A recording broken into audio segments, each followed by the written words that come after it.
So I've got 60 pages of notes here today from research that I did. No, don't worry.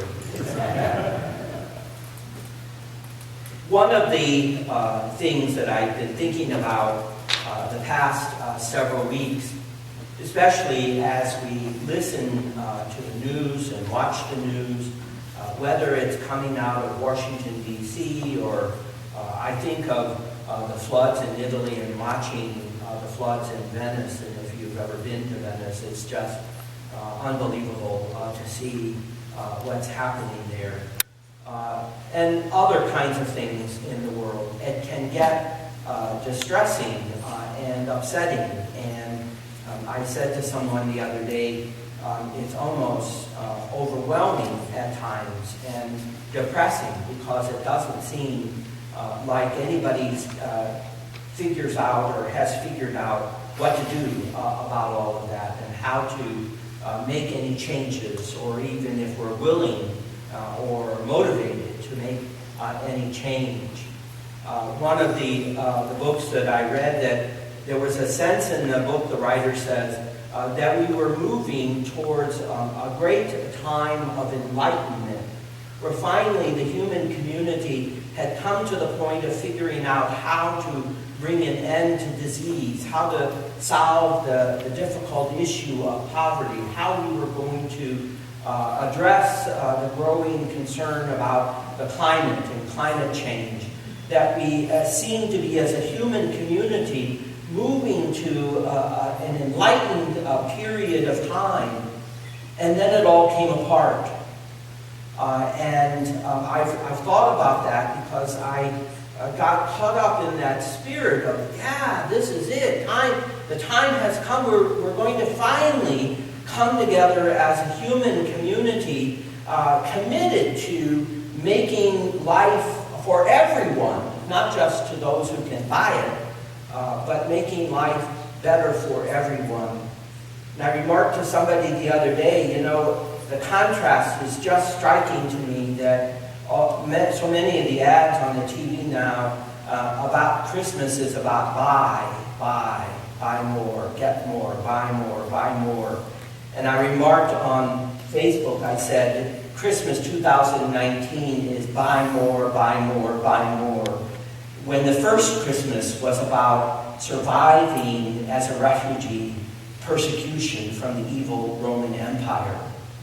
What a stark contrast between what the first Christmas was about and what we see Christmas becoming now. So much for those who like to yell and scream at liberals and progressives that they're taking Christ out of Christmas. Well, it seems like the capitalists have bought off Christmas now. And liberals and progressives are talking about, what about feeding the hungry, clothing the naked, visiting the sick? What in Christmas are we being inspired and motivated to do anything about those realities? So having said that, not to make everybody depressed about it or anxious about it, but just to perhaps suggest that our preemptive celebration of Thanksgiving 2 weeks out might give us some pause to think over the next couple of weeks as we may or may not be celebrating Thanksgiving or making preparations for it. It's always a difficult time. In my family, it was always difficult because not much of the family would gather for Thanksgiving, and we'd always gather at my Missouri Synod Lutheran family side, which we barely could have wine on the table, and it was a very sedate and subdued celebration of Thanksgiving, quite in contrast to the Catholic side of my family that was whining and dining and yelling and screaming and going on. Quite a schizophrenic world I grew up in. So one of the things that I want to suggest, and that was a part of the research, was just to maybe invite us to consider for these 2 weeks before Thanksgiving, and actually for the rest of our lives, to invite us to consider how we can be better practitioners of gratitude. I think of all the things that Christianity has to offer to the world is a sense of gratitude or thankfulness, but gratitude is a stronger word even than being thankful for something. So I just want to give you a little of this and then to reflect upon it, just so that you've got some meat to hang your own practice and experience of gratitude onto, and then to talk about what we already see happening and how we can respond even further with it. So this one article that I have comments Deepak Chopra, in his work. He draws an equivalency between the physical and the mental well-being resulting from gratitude and the development of a higher spirituality. Interestingly, he writes, this contention is present in the very word gratitude itself. And this is just a little, so that if you ever get on Jeopardy and you want to win $100,000, this is what you can respond to in the question, right? So the word gratitude comes from the Latin word that at its root is gratus, which means pleasing, welcome, agreeable.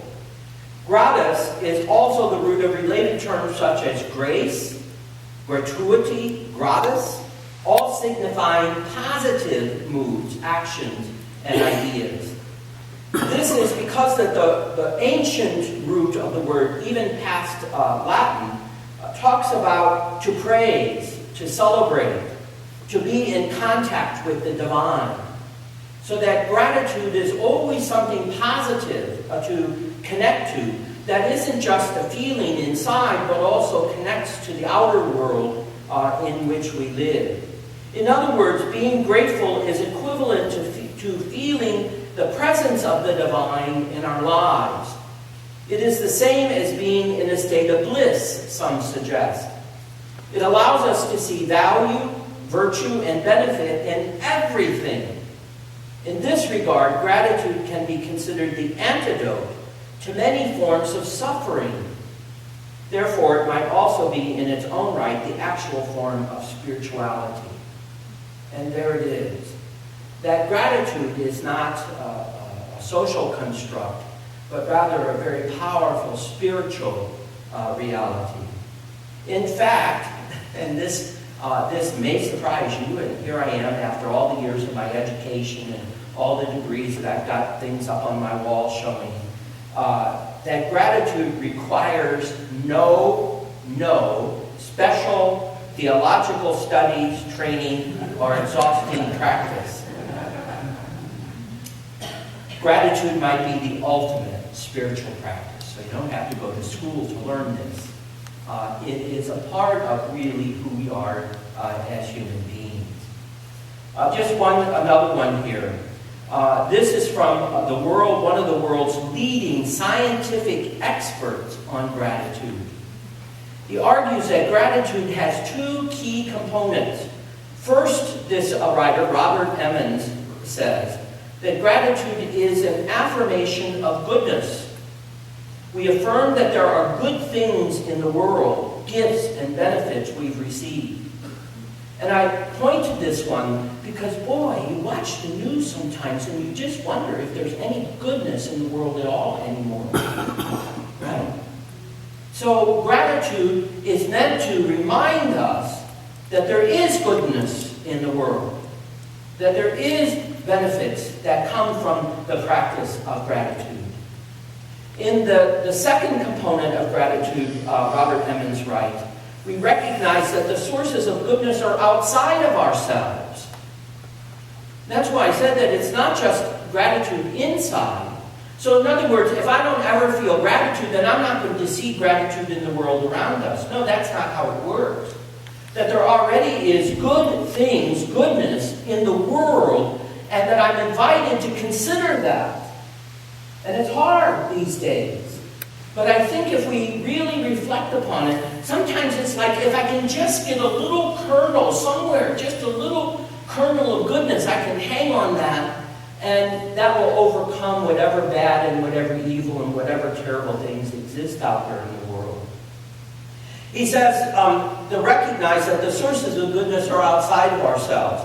We acknowledge that other people, or even higher powers, if you're in the spiritual sense, gave us many gifts, big and small, to help us achieve the goodness in our lives.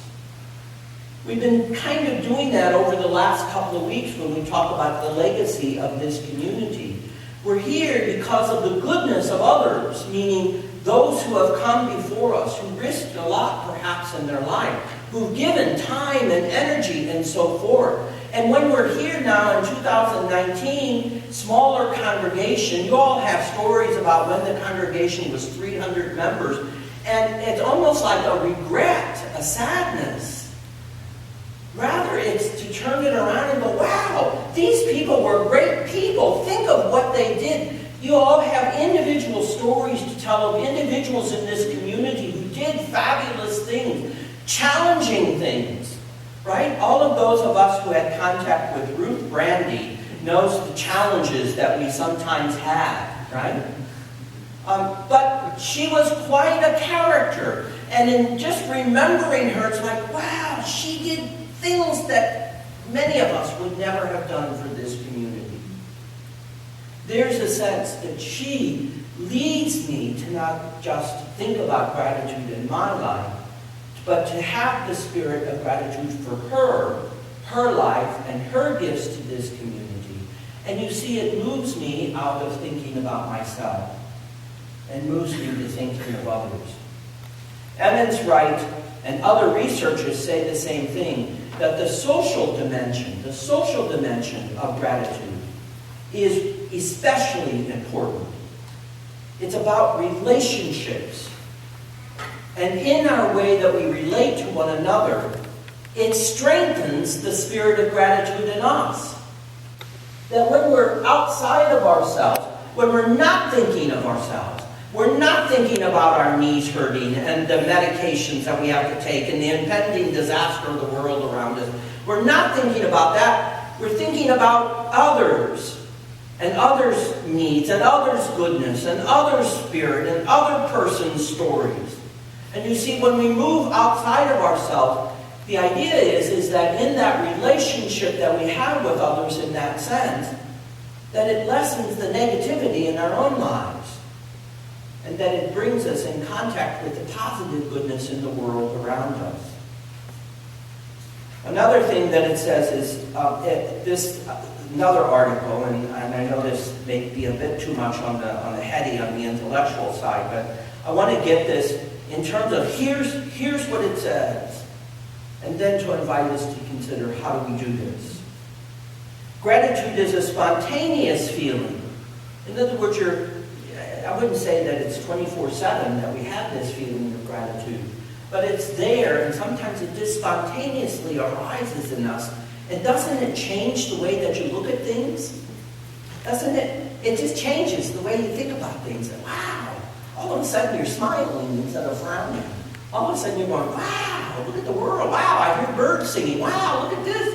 Wow, a cloudy day. Isn't it wonderful? Here in Arizona, that's what we think. Wow, when you live in sun all the time. Wow, cloudy day. Wow, it's going to rain. How many people back east think about it's going to rain as being a happy thing?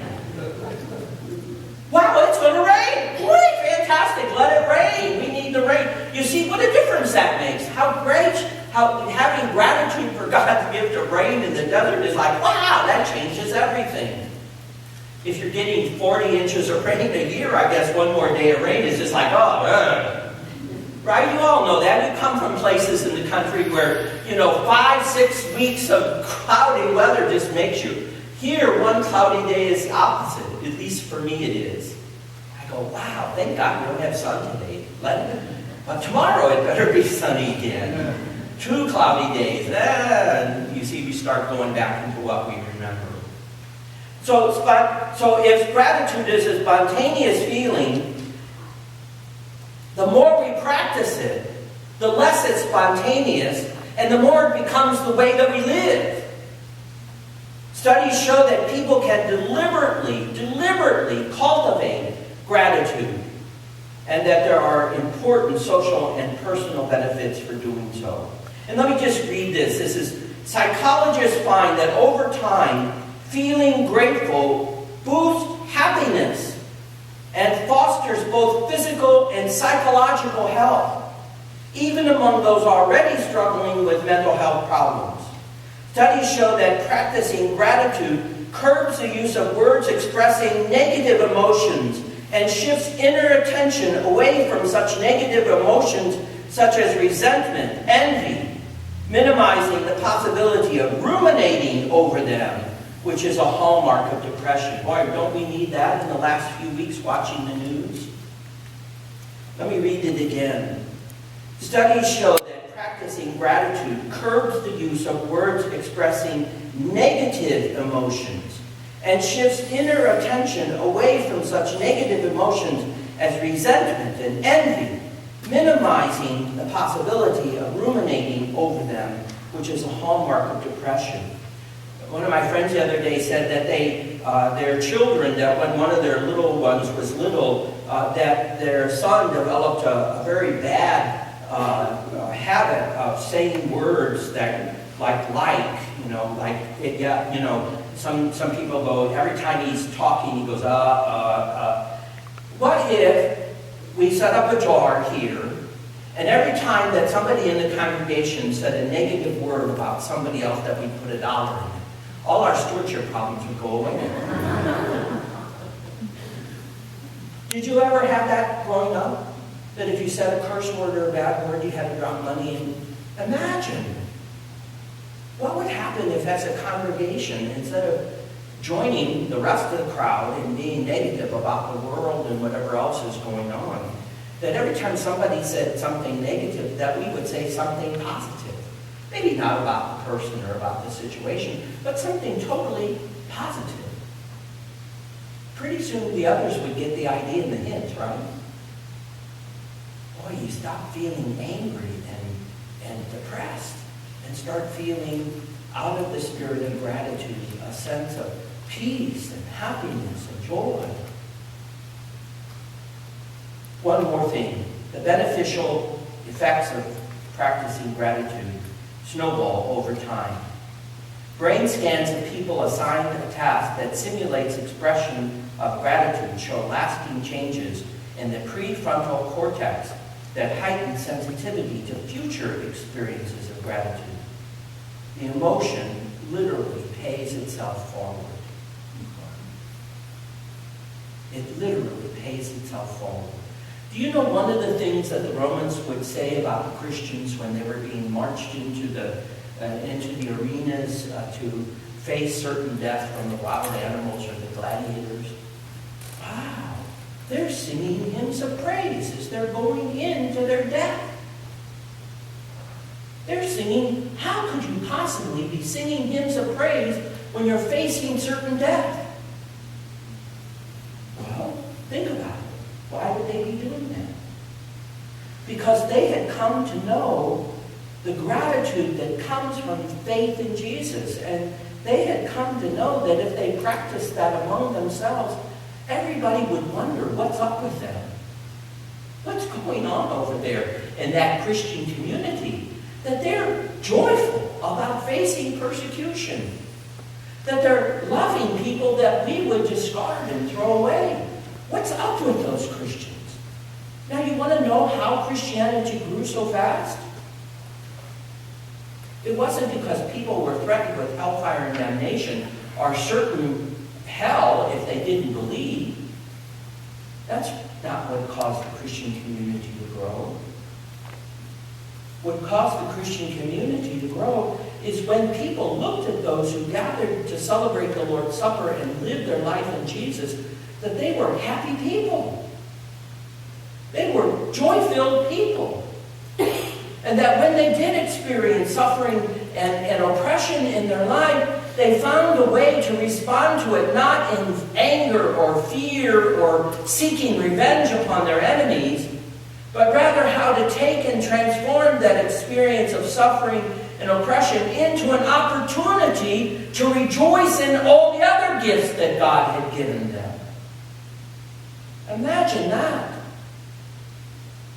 That you take what you got, even if it's something that's negative and bad, and see in it an opportunity to rejoice and be glad that you've got the sight to see that there's something more positive, that there's something bigger than that. Imagine, I just wonder, Have we become a community that can't practice gratitude here and in the larger community, and maybe that's why we're not gaining new members? Maybe. So what I'm asking you to do as a part of the stewardship is not just we need the financial commitment, but what I'm asking you to do is practice gratitude. Let people see that we have something to rejoice and be glad about. And let people know that given the world around us that seems to be going to hell in a handbasket, where I often said that our grandchildren and great-grandchildren may not have clean water or clean air or whatever. Wow, what about today? What have we got to be grateful for? I hope that when you woke up this morning, you took the first breath, that you said, wow, thank you, God, for the life that I breathed in today. That's where it starts. Every time that my dog jumps around and is excited about getting her morning treat, and I'm barely into a first cup of coffee, and I want to say, forget it, she makes me smile and go, wow, look at that pure joy in anticipating something good. What if that is how we lived here at Sun Lakes United Church of Christ? Wow, there it is. So that the practice of gratitude becomes something that isn't fleeting for us or as an isolated moment, but as a way of life. That's the life of discipleship. That's what being a good steward of the gifts that God has given us. That's what we're invited to consider. To be a joy-filled community filled with gratitude, and that people are receiving that in their life because we're willing to share it with them. Remember, it works that if the practice is outward directed, that it enhances our own life. Think of all the people that have come through this community that have been instruments of gratitude to us by what they've done, what they have been a part of, what they have invested their lives in. And you can picture, go through your mind, all the, wow, that person, yes, that person, yes, that person, yes, yes. There it is. It's moving us outside of ourselves to now see that if we invest in giving the gift of gratitude, that it will come back to us 100-fold. And we will be known as a congregation of gratitude. And people will come to belong to us because they want that in their lives also.